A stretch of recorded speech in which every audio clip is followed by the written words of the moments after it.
Buckle up, trainers. We've got two massive debuts this week in Dynamax Registeel and the arrival of Super Mega Falinks. If you're looking for the ultimate Dynamax tank, or want to know the real reason smart players are grinding Falinks, as a hint it's not the DPS, you're going to need a plan. So here is how to maximise your rewards this week. Starting off on Monday, May 18th, we have Dynamax Registeel making its debut. If you're hunting the hundo, the CP you're looking for is 1398. And don't forget our Max Monday ritual, check into Campfire between 6 and 7. If you complete 2 max battles and power up a Pokemon 10 times, you're going to snag 800 free max particles. Now let's talk meta. Like the other members of the trio, Registeel is a defensive wall with low attack, but it's a game changer for one reason, and that's lock on. This fast move is arguably the best in the game for charging your max meter at lightning speed. However, the real story is how Registeel completely shakes up the Dynamax tank tier list. On paper, it actually has lower attack and defense stats than Regirock and Regice, but typing is everything. While Regice only has 1 resistance, and Regirock has 4, Registeel boasts a staggering 10 resistances. In the world of max battles, that steel typing makes it the ultimate anchor, so here's how I'm tiering the current Dynamax tanks. At the S tier we have Registeel and Zamazenta thanks to the extra shield. At A tier I have Blissey for the max spirit healing, and Regirock is a specialist against fire types that Registeel is weak against. And at B tier, Regice and Excadrill. Because Registeel is built to survive with its high defense, your priority for max moves should be max guard. Investing there will turn this thing into an immovable object, buying your team the time they need to finish the job. Moving on to Tuesday, May 19th, it's Showcase Day.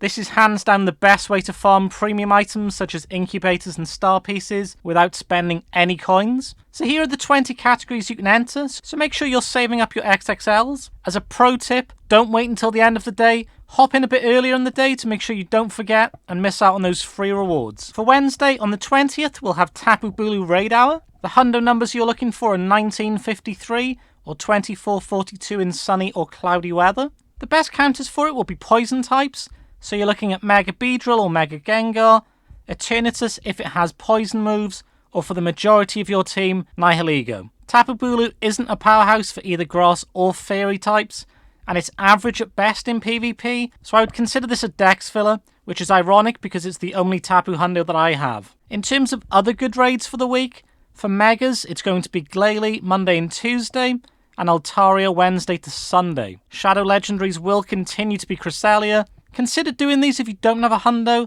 as the Shadow Crest doesn't have much utility other than Ultra League, so generally it's worth purifying. This means you would have a 1 in 37 chance of a hundo to add to your collection. Moving on to Thursday the 21st, we have PvP Thursdays from 12 until 11:59 PM. A quick reminder, you can get up to 4 times Stardust from win rewards, but this doesn't include end of set rewards. The maximum number of sets increases from 5 to 10 from maximum 50 battles, and on top of this, you can encounter the following Pokemon once per season at the following ranks. At 1 it's Pidgeot, 6 Pancham, Ace Togetic, Veteran Honedge, Expert Dreepy, and finally Legend rank gives the elusive Pikachu Libre. Overall you can gain some good Stardust gains across the season, so don't miss out on that. Now don't sleep on Trade Fridays. This is easily the most essential day of the week for leveling up your collection and cleaning out your storage. So we're looking at 3 major bonuses. 1 additional special trade, which is perfect for swapping extra legendaries or shinies, an increased lucky chance, and 10% Stardust discount, which may seem small, but it can add up fast over time if you're doing a lot of trades. But the slept on bonus here is 2 guaranteed XL candies per trade for players level 31 or higher. This can be huge.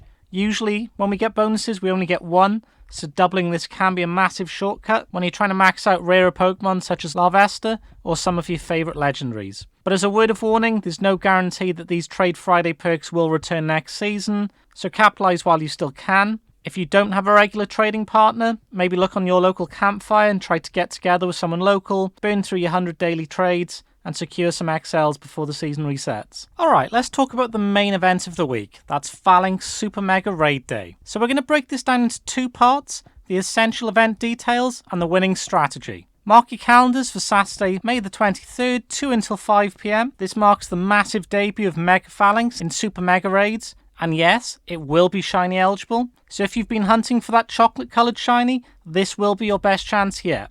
As for the bonuses, It's a classic raid day setup. Everyone's going to get 6 free raid passes from spinning gyms.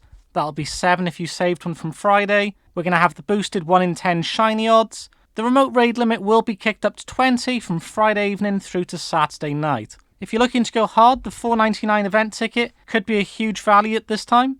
It's going to bump you up to 14 additional passes, totaling 15, increases your Rare Candy XL chances, and adds a flat 5,000 XP and 5,000 Stardust bonus per raid. As a pro tip, don't forget to check into Campfire. You'll be able to snag free research for a premium battle pass and a morale encounter that's just going to be for showing up and doing a couple of raids. Now let's talk strategy, because Super Mega Raid Days are a different beast. Even if you have a maxed out team, you're going to need roughly 8 players. So this isn't going to be about DPS, it's about the shield system. To break the bosses in raid shields, you must have your own Mega Pokemon actively on the field.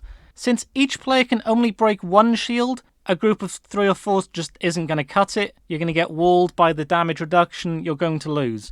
So the pro tip, if your Mega faints while the shields are still up, don't just sit there, you're going to need to back out to the team selection screen, revive your Mega and jump back in. Just make sure you don't exit the raid entirely. For your team, Mega Gardevoir is going to be the undisputed MVP here. And as a quick heads up, Primal Groudon and Kyogre do not count as Megas for breaking shields. Stick to actual Megas to keep the momentum going. So why should you care about Mega Falinks if it's not the strongest attacker? It's all about the level 4 Mega bonus. Falinks is the fastest route to that massive 30% Candy XL chance, and the +3 catch candy bonus. While a beast like Mega Mewtwo X may require a staggering 5,000 Mega Energy to evolve, Falinks only costs 200. So you can grind Falinks to level 4 in a fraction of the time and the cost. It's going to make it into your ultimate utility tool, farming fighting type XL candy for the rest of 2026 and maybe beyond. It's going to be the smart player's investment, so don't sleep on this. So all in all, a cool week with some valuable additions to chase. As always, if this information helps you out, like and subscribe to make sure you don't miss out on Pokemon Go updates, and come join our growing community. If you want to watch more content from me, click on either of the videos showing. Feel free to let me know in the comments how your Falinks raid day goes, and as always, I'll see you in the next video.